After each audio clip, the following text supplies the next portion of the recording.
कितनी महिलाएं हमारे यहाँ की भी एक बहन है हमारी माचलपुर की, बड़ा बढ़ चढ़ के नारेबाजी, बढ़ चढ़ के स्टेटमेंट। बहन माचलपुर में तो पोर्टल खुलवा ले, पोर्टल तो माचलपुर में बंद है। आदि नगर पालिका की महिलाओं को लाडली बहना योजना का लाभ नहीं मिल रहा, पर नहीं, कांग्रेस कार्यालय पे प्रदर्शन, कांग्रेस कार्यालय प्रदर्शन करेंगे। हमें तो मालूम ही नहीं था कि एक वहां करेंगे, नहीं तो करने भी नहीं देते और आने भी नहीं देते। जानकारी मिली, मैं भी बिहार चला गया। 30 तारीख को ये सब हुआ, 21 तारीख को ज्ञापन दिया, 22 को मैं बिहार चला गया। मेरी वोट अधिकार यात्रा में मैंने सब कार्यकर्ताओं से कही तक मैं आखिरी जवाबदारी मेरी बिहार की बची हुई है।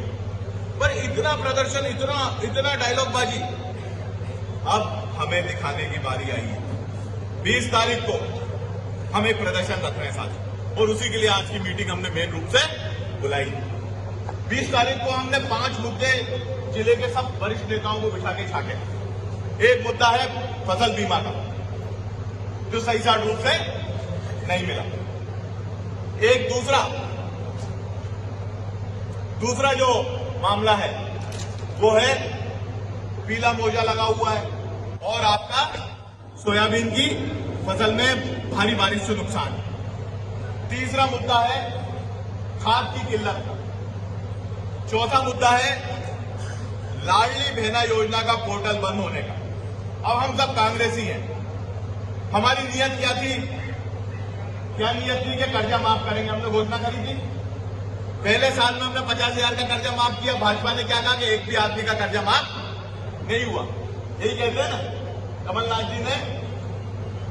दूसरे साल में हम 1 लाख रुपए तक का कर्जा माफ करने लग गए, और अगर हमारा दूसरा बजट आ जाता तो उसी साल में हम 2 लाख रुपए का बजट भी, 2 लाख रुपए तक का भी कर्जा माफ कर देते।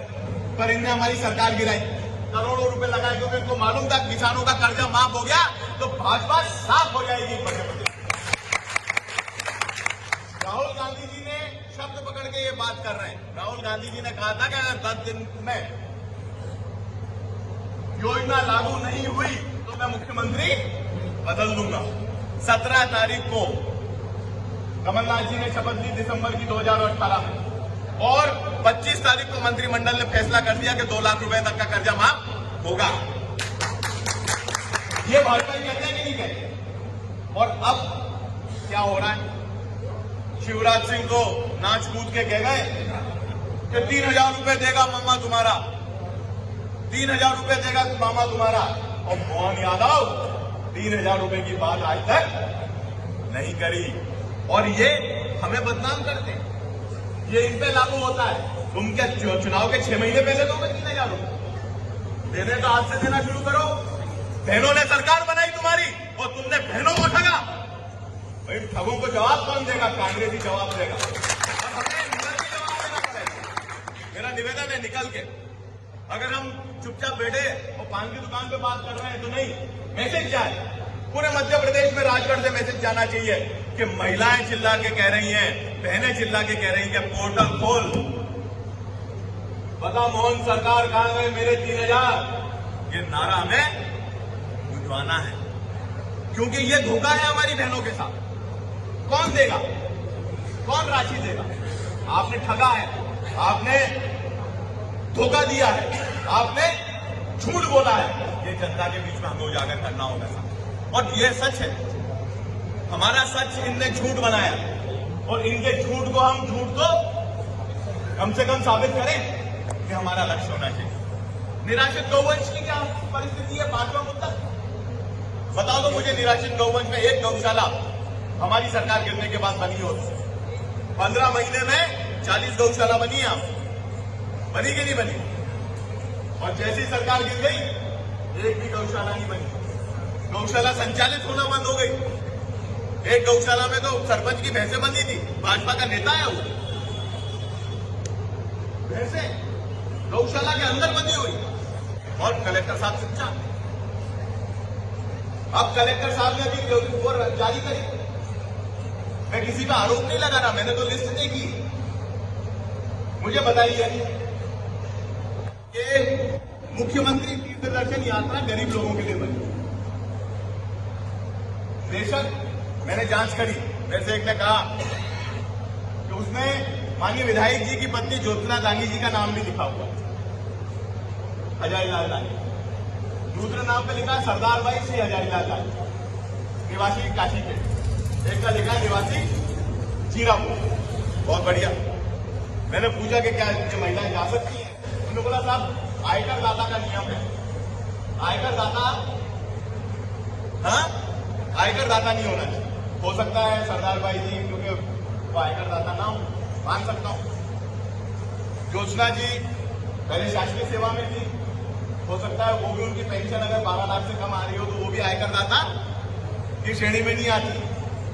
पर प्रमुख व्यवसायी इंदिरा मुंद्रा जी का भी नाम, जो भारतीय जनता पार्टी की पदाधिकारी है, उनका भी नाम है उसमें। और एक कॉमन सेंस की बात है कि क्या माननीय विधायक जी को, जो स्वयं विधायक है और मेरे को पूरा पक्का है क्योंकि वो आयकर दाता है, वो आयकर दाता है, तो वो आयकर दाता होने के बाद क्या उनको, और माननीय विधायक होने के बाद क्या अपनी पत्नी को सरकारी योजना में ले जाना चाहिए? अरे अपन तो पीड़ किया गया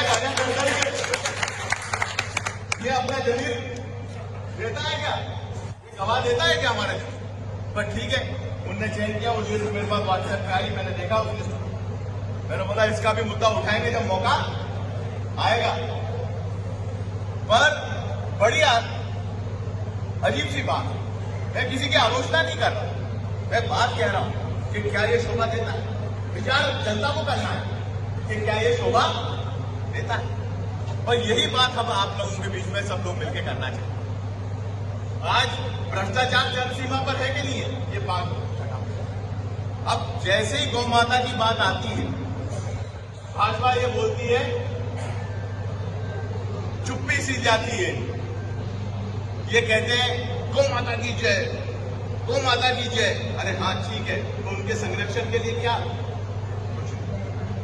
15 करोड़ रुपए भी विधायकों को मिले, 15 करोड़ रुपए स्टैंप ड्यूटी के। एक गौशाला 40 लाख रुपए में बन जाती। एक साल का पैसा 20% पे, 30% पे लोगों ने, सरपंचों ने लिया।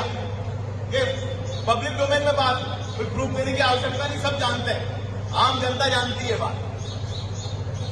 पर वो काम कितना हो रहा है उसकी हम जांच कराएंगे, उस स्टेप पे भी आएंगे कि ये 15 करोड़ में जो सरपंचों को पैसा मिला, इस 15 करोड़ में एक्चुअल जमीन पे काम कितना हुआ? मूल्यांकन तो पूरा हो गया होगा, पर एक्चुअल मेजरमेंट के हिसाब से कितना काम हुआ ये भी देखेंगे।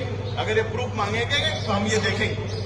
पर मेरा आपसे निवेदन है कि एक विचार करो कि 15 करोड़ में अगर ये अपने नेताओं की जेब भरने की जगह गौ माता का आसरा बना देते तो सही में गौ माता की जय होती कि नहीं होती?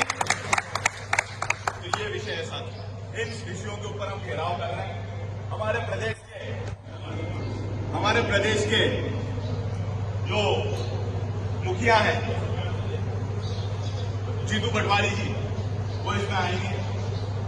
हमारे नेता प्रतिपक्ष उमंग सिंगार जी आएंगे और हमारे एआईसीसी के प्रभारी आदरणीय हरीश चौधरी साहब भी इस कार्यक्रम में आएंगे। साथ जयवर्धन सिंह जी भी आएंगे और भी माननीय विधायक और पदाधिकारी इसमें शामिल होंगे।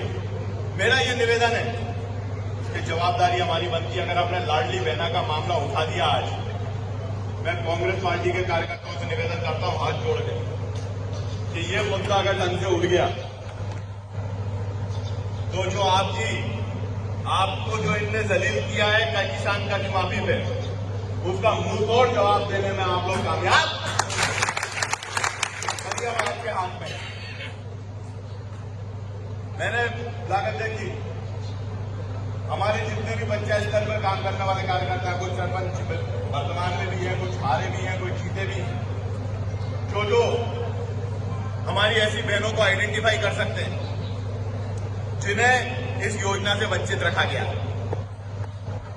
मैक्सिमम हमें उनको राजगढ़ लेके आना है और उनसे कलेक्ट्रेट में आवेदन दिलवाना है। इसके लिए लिस्ट बनाओ और दूसरी लिस्ट हमारी उपस्थिति।